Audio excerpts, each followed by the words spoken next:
this is not only a story of those 88 people, but this is a story of so many of us.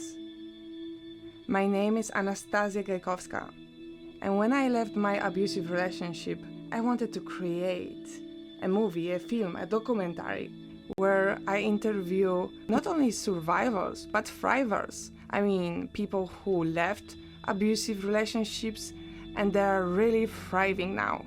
I flew to Hollywood to learn the art of making films. I asked 8 questions. This documentary is a sample of combined stories. I use my laptop camera, my phone camera. Many recordings you will see in this documentary were filmed by survivors in their own home. All our participants decided to share their story voluntarily. 88 stories, one soul, one voice, one calling for the whole humanity.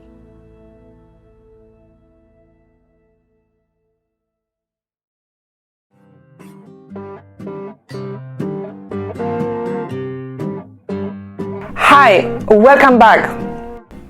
In this episode, you are going to hear the stories of people who have been diagnosed with narcissistic personality disorder, their healing journey and their awakening process.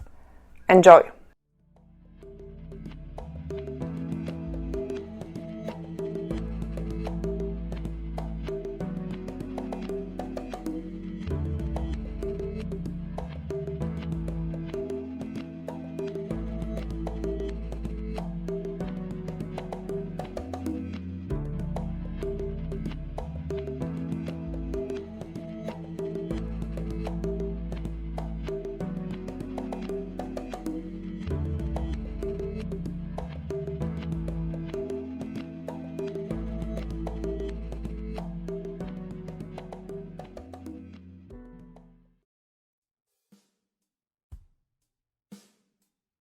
The avoidant attachment style is developed when the parents were mostly neglectful of the emotional needs of the child. As adults, these are your people that are like playboy type of person. We're in a relationship for 2 to 3 months. As soon as things get very serious, they're out. They find a anxious person, right?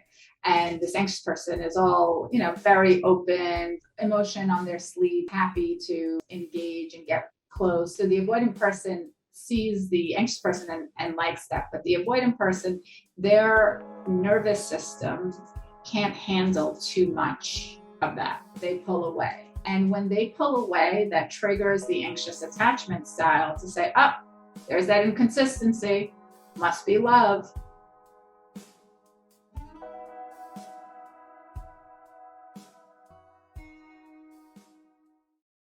I was diagnosed in '87. I was very, very young.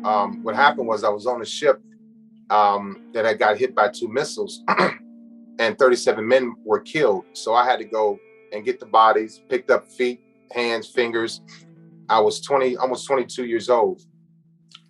And that was a traumatic experience for me, but I didn't think so. It was like, this is what we do in the military. Well, we had to go see a doctor after we went back to our ship, and they sent us to see a psychiatrist to talk about what happened, to help us process it through. Instead of talking about that, I sat with the psychiatrist and talked about my childhood, about how I was mad with my mother and my father. I didn't like people. I didn't care. I couldn't love. I was always angry. And that's when he mentioned narcissism. And I had no idea what it meant, right? No idea. So I was taking all of these, was filling out forms and stuff like that. And so I went another 28 years without even talking about it, without even mentioning it. But I didn't even realize that at the time I also had PTSD that he never talked about. So in my mind, I'm like, narcissism. But again, I knew something was wrong with me because I wasn't that loving and caring in relationships, but I had relationships. And so I went another 28 years before I saw another psychiatrist. And that's when it all came out even more, because I had to bring that up when I started my physical. And that's when the PTSD came up. That's when anxiety came up. That's when depression came up. Of course, we talked about narcissism, but I already knew about that. I didn't know about these other things. but I knew something was wrong because I was having nightmares about the incident on the USS Stark. When you get a chance, look up the USS Stark. It got hit by 2 missiles, USS Stark, S-T-A-R-K. And that was a ship that I was on when we had to go put out one fire, and we had to get 37 bodies. They were already dead. They were burned to death. And so at 22 years old, almost 21 and a half, I saw these bodies laying around, and we had to pick them up. We had to pick up hands. We had to pick up feet. And I felt something leave my body, because before we went to the ship, I was scared and nervous because it was sinking. When you look at the picture, you see the ship was sinking and there's smoke coming from it. And it was like, Walker, get your team ready to go over there. I was scared. I got there and we stayed there for 12 hours. But for the 12 hours, we were walking around dead people.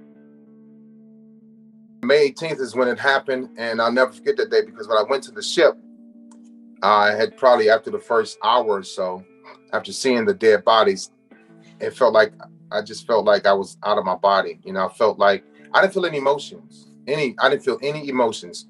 There was no crying. Other guys were crying, and I would just look at them like, why are you crying? But their friends were dead. But I knew something then. I knew something was wrong with me again. Not just my childhood, but being on that ship and being around those dead bodies. I knew that I was emotionless.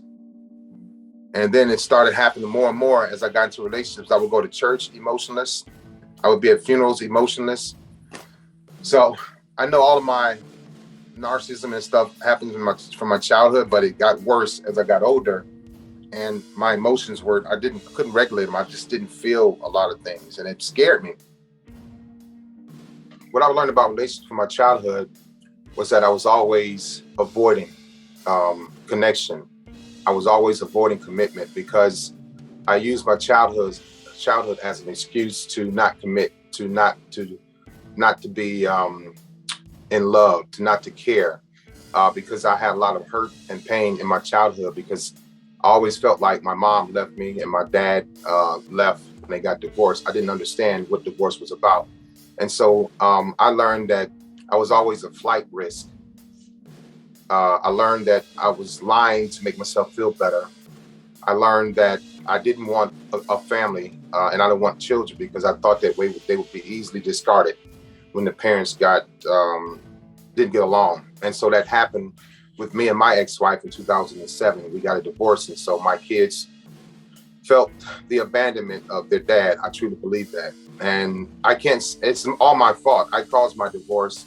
I wasn't really groomed to be a groom. I can blame it on anybody, but I had to take responsibility, because as I got older, I knew right from wrong. I knew that I shouldn't be messing with a lot of women. I knew that I shouldn't be cheating and lying. And I knew that I shouldn't be deceiving women. So I held on to that, because it was like I was protecting my heart from my childhood pain. And that childhood pain was so unbearable for me that, you know, I had 2 attempts at suicide. I didn't want to be here anymore. And so I always remember that, you know, and I should have gotten therapy when I was 5. I should have gotten therapy when I was 10 or 11, but I never got therapy. So I just suppressed it. And I learned how to suppress my feelings and emotions from my mother.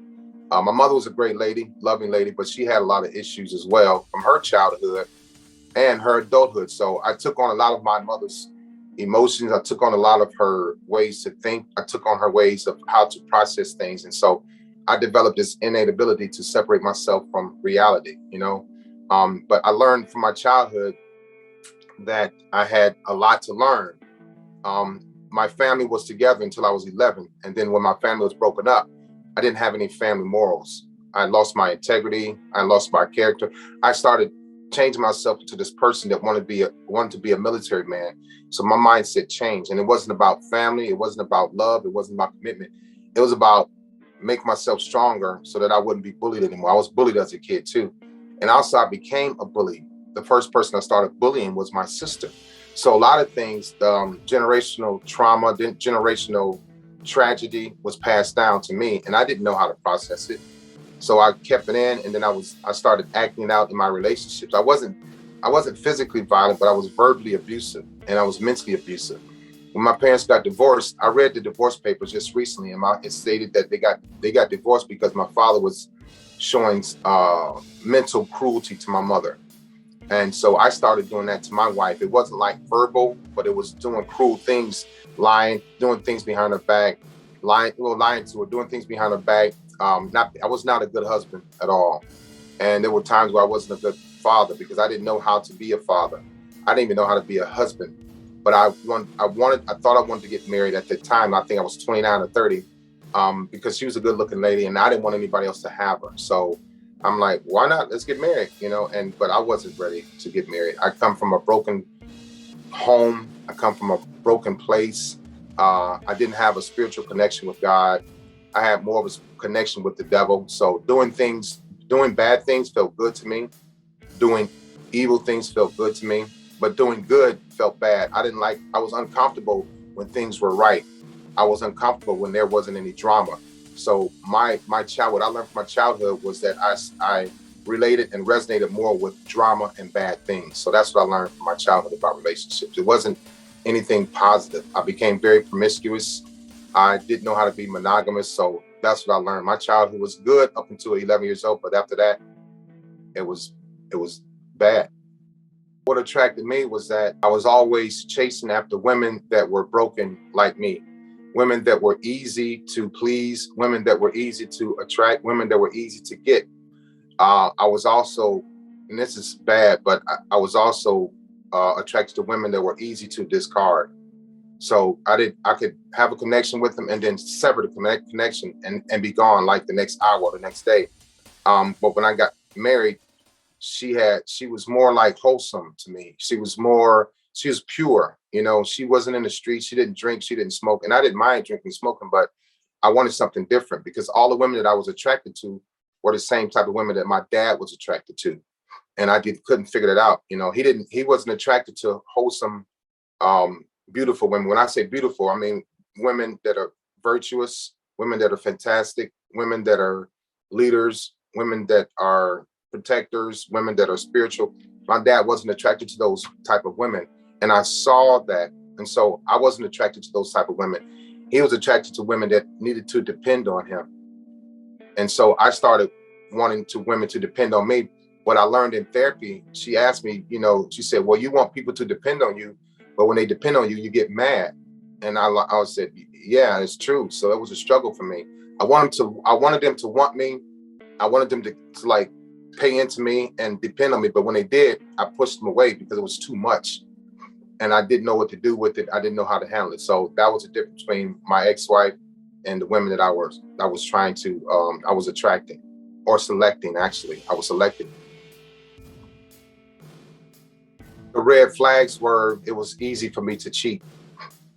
And that sounds alarming to a lot of people, but I wasn't scared. I had a lot of heart and a lot of nerve when I was cheating. And I did it without any I didn't think twice about it.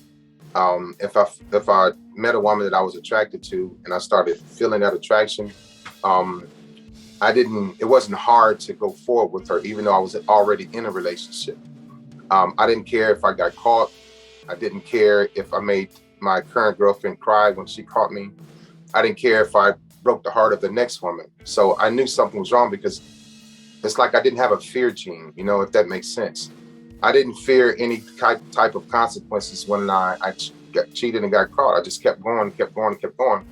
And it felt like, I knew it was wrong, but I didn't care that it was wrong. I knew that it was wrong, but it didn't make me feel bad. I knew that it was wrong, but I didn't think twice about it. I just kept doing it. And I would cheat with one woman and then go sit down or lay next to the other woman and talk to her like I just didn't do anything. Like I just went to the grocery store. So I knew something was wrong with me a long time ago I knew when I was a kid. And so I just didn't process other people's hurt. I didn't process my own hurt. I didn't want to relive it. So I suppressed it. I kept it inside, not knowing that it was doing internal damage. I didn't want to revisit my own hurt. I didn't want to think about my parents' divorce. I didn't want to think about us losing our house. I didn't want to think about our family being separated. Every time I thought about it, it kept killing me. It kept hurting me and taking me back. And so I just blocked it out, but it was still there. I couldn't do anything with it. I couldn't get rid of it. but I was living it through my relationships because I was always halfway out. I was always pushing away. I was always avoiding. I was always running. I was always afraid. I was always lying, you know? So yeah, my own pain was something that really caused me to run away from things. I should have had therapy when I was a kid, and I don't know if I would have understood it then. I don't know if it would have made it worse. I don't know, but I should have been talking about this probably when I was 10 or 11 years old. It came after my breakups. It came after my divorce. My last relationship ended before my therapy started. It ended about 5 months before my therapy started. So I didn't have an aha moment in my relationships or my marriage because I didn't have clarity. I didn't have awareness of who I was. I knew what I was doing. I knew what I was doing was wrong, but I didn't know why I didn't care. And so I never had an aha moment in my relationships until therapy. And I was the root cause of all of my problems. Once I started going through therapy, I was the reason why they were failing. I was the reason why my exes were deprived of physical touch. They were deprived of communication. They were deprived of, saying nice things, words of affirmation. They were deprived of all of that. But I wanted that from them, but there was no reciprocity. So I never had an aha moment because I didn't have therapy, and therapy helped me with the clarity of who I was and why I was acting the way that I was acting. So my therapist took me back to my childhood, and that's when I realized I was suppressing things. I was running away from things. I was avoiding conversations. I never liked, hey, Leon, what are we doing here? When are we gonna get married?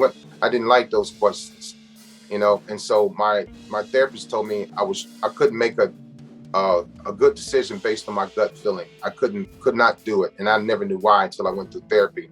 And so when I was asked a tough question, I would get nervous, and I would avoid it. And again, in therapy, I found out that I was dealing with avoidance.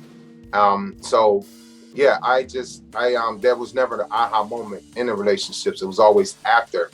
I would have had the aha moment had I had therapy before or during my relationships or during my marriage. But I avoided therapy. I didn't think there was anything wrong with me. I thought it was just like basic, like we'll get past it, we'll be okay. But I had too much baggage that I was carrying in all of my relationships. So there was never an aha moment until I went through therapy. And at that time I was single.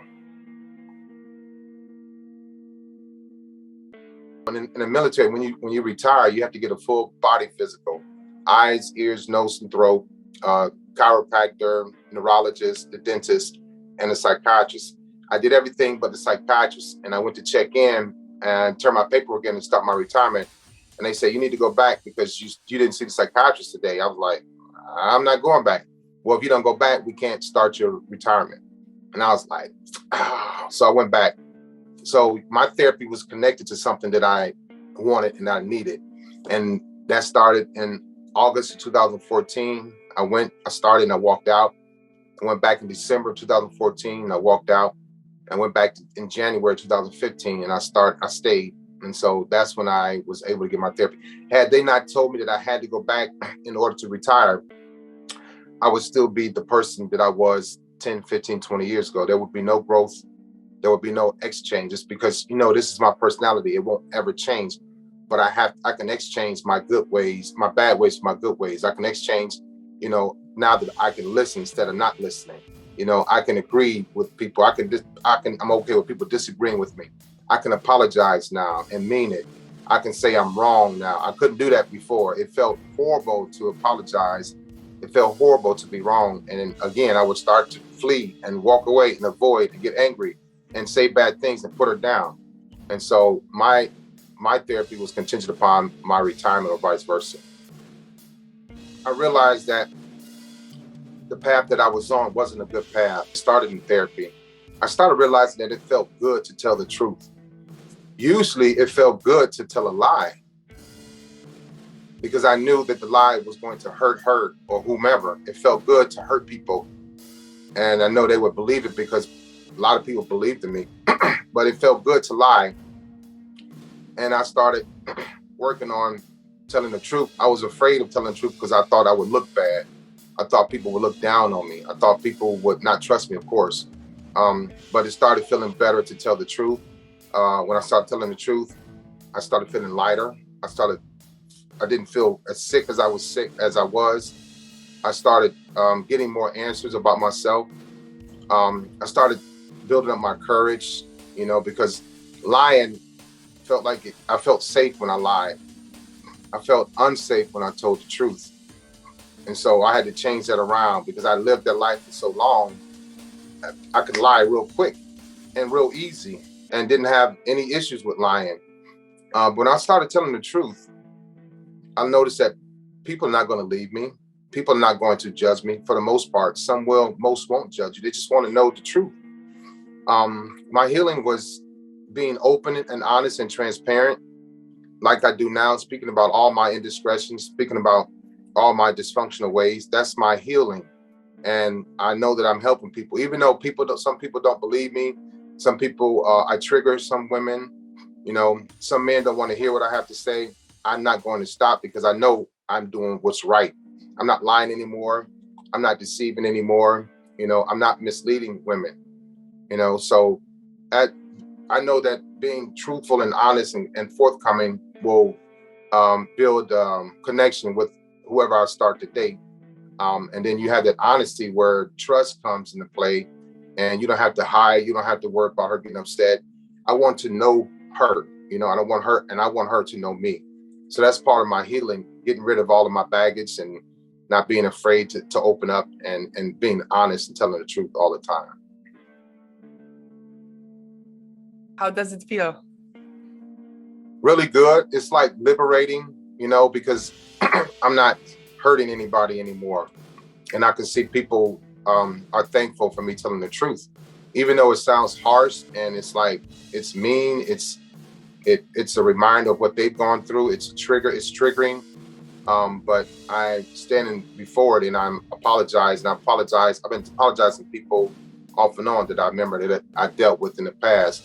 So it feels good to say, you know what, I'm sorry.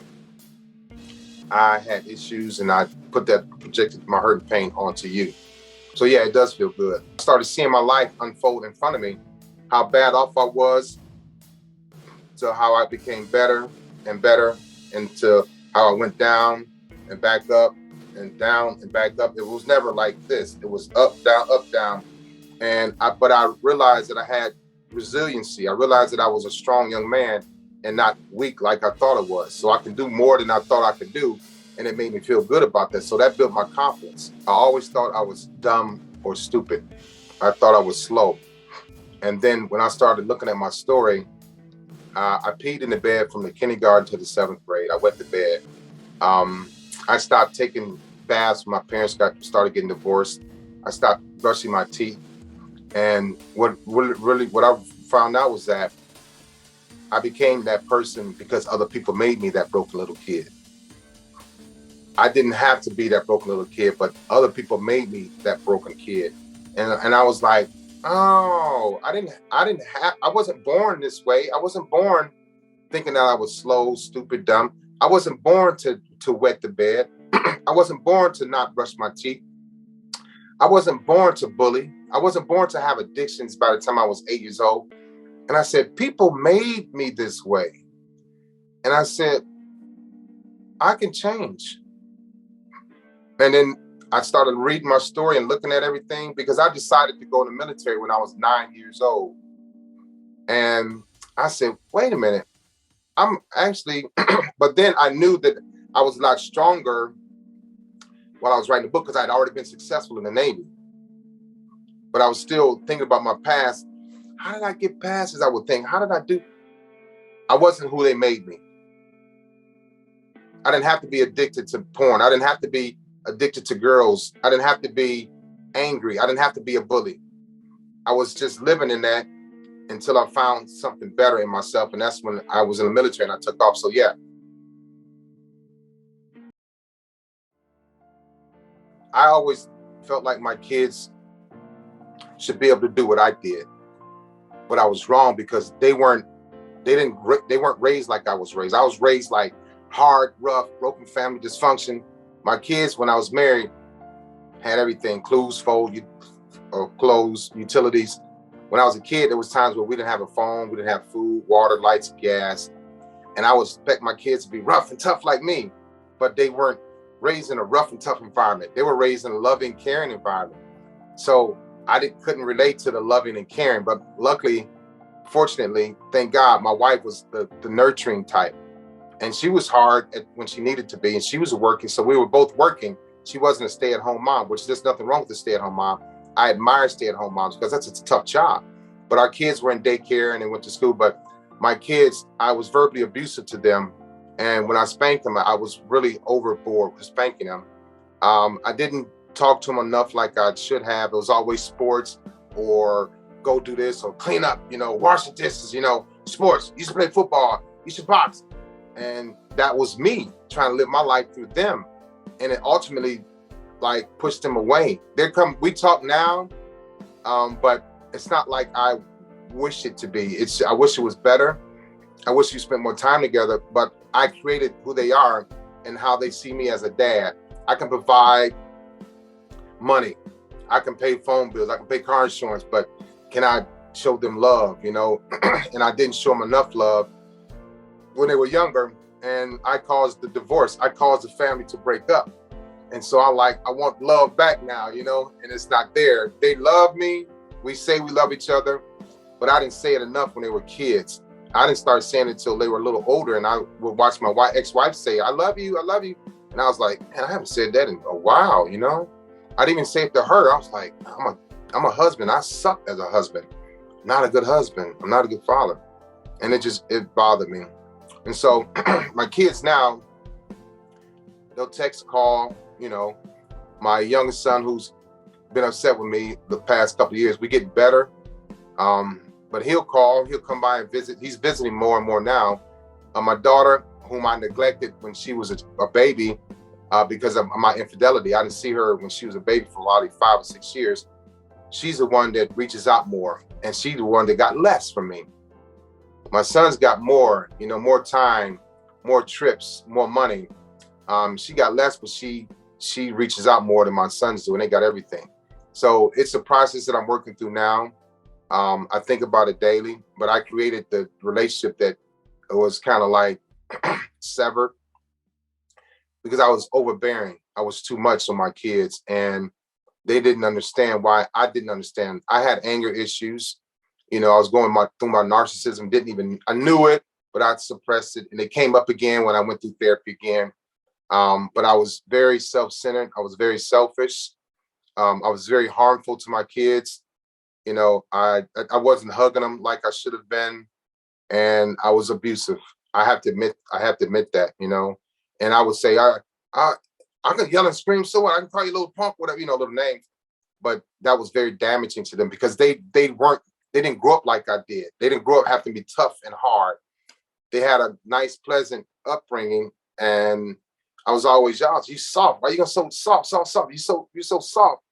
But I was so rough and hard because I created this rough and hard military man, and that wasn't really me. But I did it for survival, to keep people away from hurting me, and then I ultimately pushed my kids away and hurt my kids. But we're better now, and it's going to take some time. And so, but we're still on the path of, coming together with love, unity, and understanding.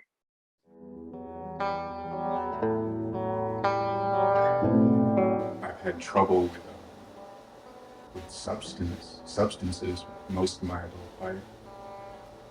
And that's always something that's come out sooner or later within the context of a relationship. And I don't know if it's normal or if I just gravitate towards women that could accept that easily, or not easily, but just they would, or laboriously or begrudgingly just deal with my spirals into addiction and chaos, things like that. I wonder if some part of me is attracted to something inherent in them that will accept me being so sick, I guess. I've noticed I tend to land with people that like take care of me when I need that. It's not something I consciously decide. That's how it always, like, from in hindsight, that's what I see. Typically wasn't for a lack of love. It was usually just because I became like a maniac, or my life became so chaotic and disheveled and irresponsible. Unmanageable is the best word. People just couldn't take it anymore, so they just like, adios, gotta go. And like after a while, dealing with that over and over again in successive waves, kind of pounding you against the shore, does make you, I think, lose that feeling of being in love. So it's easier to like let go of something that's not good for your life in a practical sense, even though you might be pretty attached if you're codependent, which I think a lot of the people I've been involved with were. And codependent is another word than seeking like a clearer definition of. The last 6 or 7 years, I've actually been like coming back to recovery more and more on my own, and like enjoying like 12 steps and the fellowship, like the different anonymous traditions. Yeah, now I've had a therapist for a few years, the same one. I talk to her every week, and it's just really important, because I think earlier we were talking a little bit about just like how our society is like just really like we're all pushing awareness down each other's throats every day about anything, and definitely about toxic traits and behaviors. And you realize, oh, that really did happen. All this stuff happened, and I have to deal with the fallout of it. I have to kind of integrate this past into myself, and it's so painful. I wish it were a dream. All these things that have happened to me, all these things that I've done, that just don't feel good. And like what do we do with that baggage? Both people are so into each other and like connect so well, but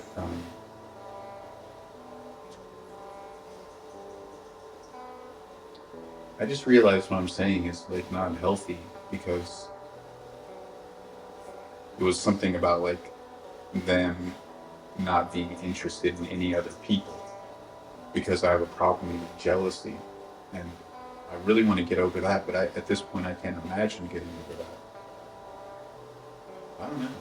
I'm not going to try to force an answer. I'm okay with not having an answer right now, because I'm at a point in my life where I'm just trying to take care of myself and make sure I cause no harm, and as much as I can do be of benefit. Is there anything would you like them to know if you had like 2 minutes with them to talk? If I'm thinking about from my ultimate self that's fully actualized and let go of all fear, I would just say, like, I'm sorry I ever lied, and also more importantly, I'm sorry like that I couldn't tell you like the whole truth about me and everything that I was going through and everything that I was feeling. I'm sorry that I created like a character to interact with you with that would protect my control of you in a way, because I think I do that a lot in relationships, and it's pretty subconscious, but now that I'm thinking of it, it happens. I don't like it, so that's why I think I gotta stay out of relationships for a while, because it's been a long time since I've had one where I don't have to control like the character that I display in an attempt to control them or to control their emotional reaction to me, because I need it to be at a certain level or a certain way.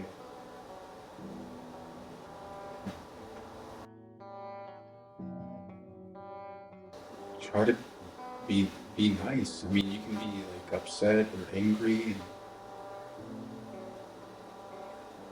whatever, but just like, you know, the at the very least, be nice and don't be mean.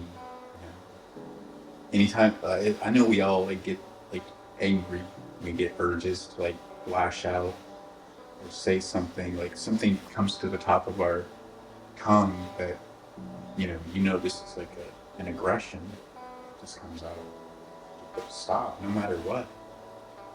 Because although like it might feel like such a release to let it go and say it, in the long run, yeah, it's not going to do you any good. It's just going to be weight you have to carry around. Something you have to fix later, or have it be unfixed forever. So see, just you see on bumper stickers and stuff. Be kind. Just be kind. And if you can, next level is try to be honest. That's really hard. And so, for me, that meant just don't do that much. Don't interact with people that much. Just be like almost like a solitary monk. And you don't really have anything that you need to lie about. So you have developed the soil of being kind and honest, no matter how alone you need to be and separated from people. And then as that becomes your normal, then you can slowly start to expand out and have acquaintances and friends and test out what it's like to be honest and kind naturally all the time to people. And that probably feels good, I think. I experience it here and there, and it feels good. And the opposite definitely feels bad. Mm-hmm. We grew up with these toxic traits and behaviors kind of normalized in our family and in our little cultures.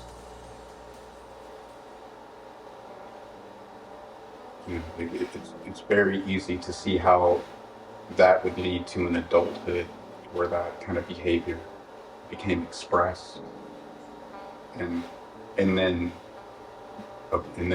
on top of that, the successive waves of awareness of how these traits are toxic and these behaviors are toxic and harmful.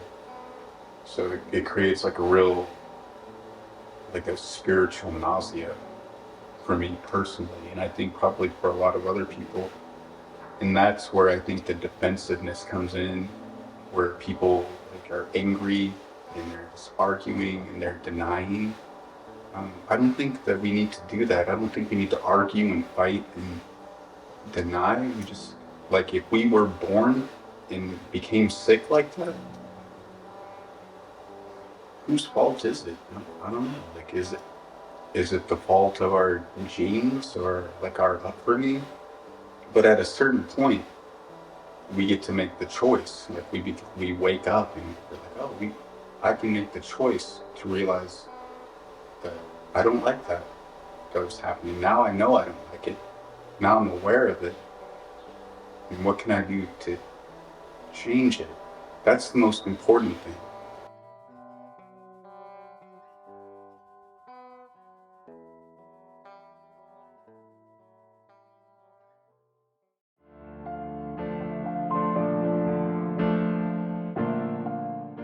Are they aware of? I think a textbook narcissist, somebody that's all the way on this end of the spectrum, I think sometimes there is awareness and there's definitely maliciousness and intent. I think sometimes people that are on the other end of the spectrum that maybe we loop into the cluster B category of also borderline personality disorder, histrionic personality disorder.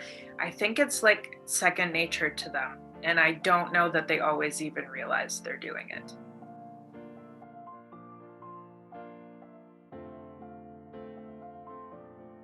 We all have plenty of gifts. Don't do just one thing. Don't do just two things. I do 3 and 4 things all the time. Find your gift in life, find your passion, we always talk about the purpose. People don't know what their purpose is, but just keep going. Don't give up. Don't stop. Do something different every few days, every week. Do something different. Don't just stick to one thing, and don't just retire and then die and go away.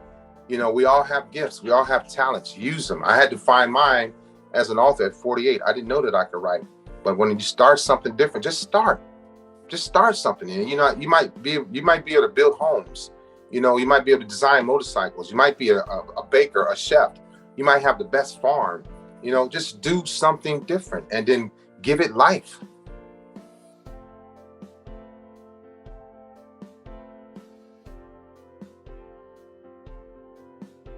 What is your superpower?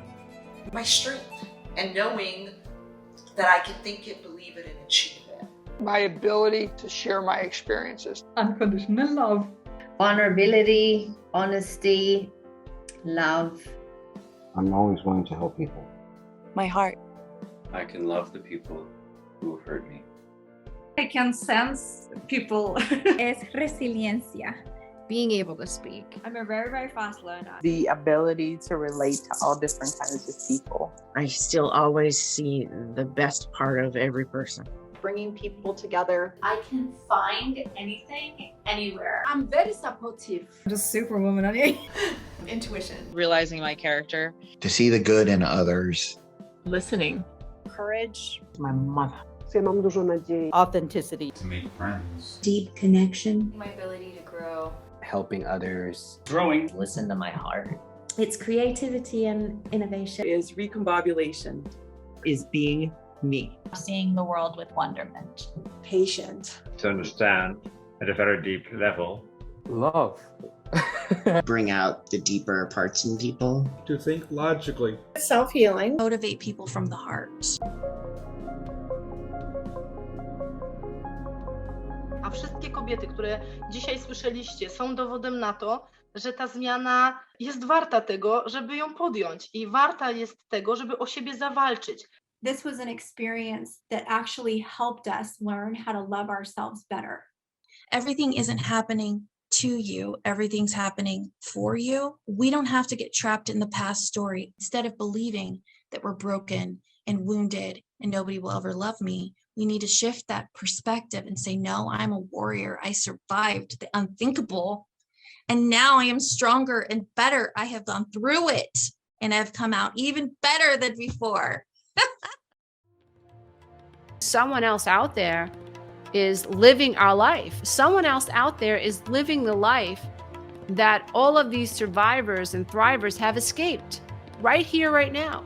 You can pick up any newspaper. You can go online to any news outlet and you'll hear about mostly women, some men, but mostly women who are killed by their boyfriends, who are killed by the children of their father.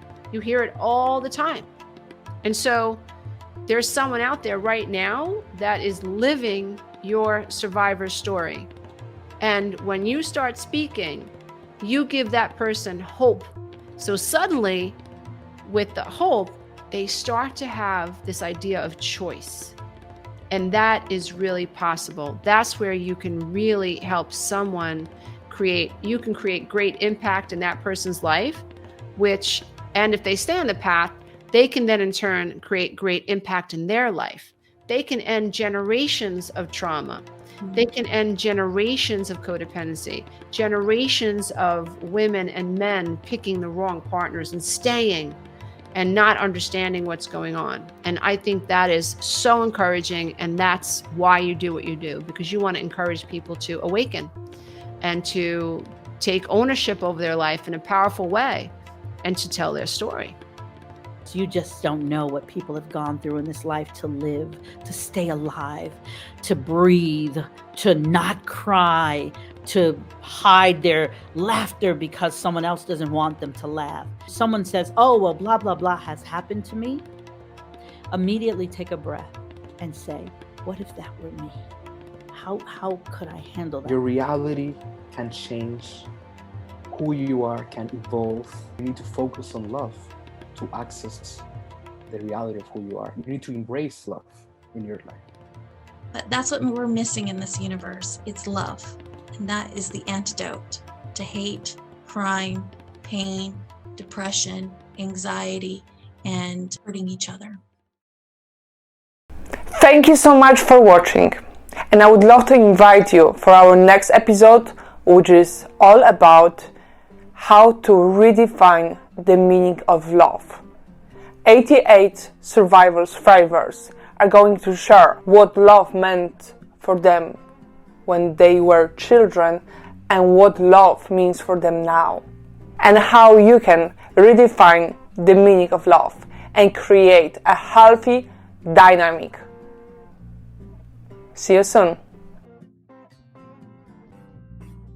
If this episode resonates with you, please go to exposenetwork.com.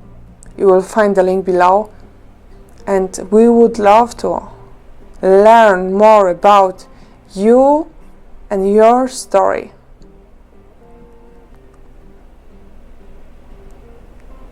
See you soon. Bye.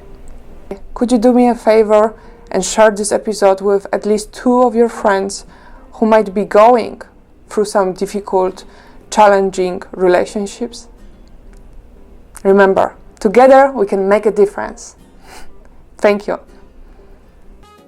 You can thrive and you can be happy after an abusive relationship. Do you have a story to share?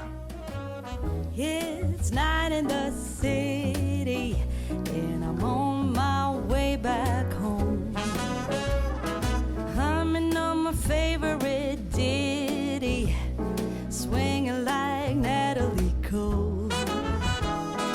But then out of the blue, who strolls down the boulevard but you? Your place is closer than mine. Why don't we go there and have some more wine? 'Cause life is for living. Let's see where the sun might lead.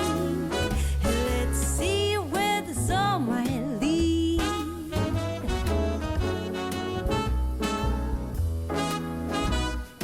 Waking up to a brand new day in between your sheets, breaking up in the best of ways, and I'm back again on the street.